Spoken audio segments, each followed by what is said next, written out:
Bakistan dal qurux badan oo lagu tilmaamay mid ka mid ah dalalka muslimiinta ee la jeclaysto in loo dalxiis tago. Waxaynu maanta idinkaga haynaa sheeko xiiso leh oo ku saabsan Bakistan oo ka mid noqotay dalalka adduunka ugu wanaagsan dhanka damaashaadka xeebaha. Tobanka xeeb ee adduunka in loo dalxiis tagaa ay ugu wacan tahay mid ka mid ah ayaa ku taala dalkan lagu magacaabo Bakistan. Sidoo kalena waxa uu noqday dalka xeebihiisu ay ugu nadiifsan yihiin caalamka. Haddaba maxaan ka naqaanaa wadankan Bakistan? sheekadan xiisaha leh ayaan idinkaga haynaa ee boggan follow inoo dhaha muuqaalkaana share garayo la wadaaga bulshada Soomaaliyeed mahadsanidin. Bakistan ayaa si rasmi ah loogu magacaabay Jamhuuriyad Islaami ah ee Bakistan. Waxay ku taalaa bariga dhexe ee u dhow badda Carabta iyo gacanka Cumaan. Waxa xuduud la leh dalalka la yiraahdo Afghanistan, Iran, India iyo Shiinaha. Waxay sidoo kale aad ugu dhowdahay Soomaaliya, laakiin labada wadan ayaa ku kala soconaya halka loo yaqaano Wakhan Corridor.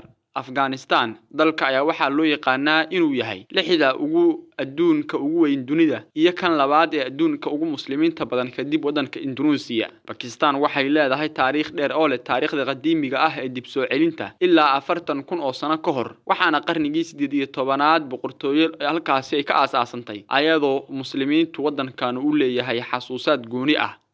Bakistan maanta waxaa ka dhisan dawlad, sidoo kale waxay leedahay shacab u diyaarsan in nolosha haatan ee adduunka horumartay la jaan qaadaan. Xeebaha wadankaasi ku yaalo ayaa lagu tilmaamay kuwa ugu quruxda badan, jawigooda ayaa lagu tilmaamay kuwa ugu mac, waxaana sanadkii booqda malaayiin dalxiisayaal ah. Xeebaha ayaa la sheegay in dadku ay iska gogladaan bacaadka xeebaha ayna aad u jeclaystaan in halkaasi ay ku noolaadaan. Sheekadan iyo sheekooyin kale oo xiiso badan ayaana ka jira dalkan muslimiintu ay ku badan yihiin ee loo yaqaano Bakistan. sheekooyin kale oo ku saabsan wadamada caalamka, xeebaha iyo sidoo kale jasiiradaha aynu halkaan idinkula wadaagi doonaa ee muuqaalkan share gareeya saaxiibayaal si uu dad badan u gaaro. mahadsanidin, soo dhawaada.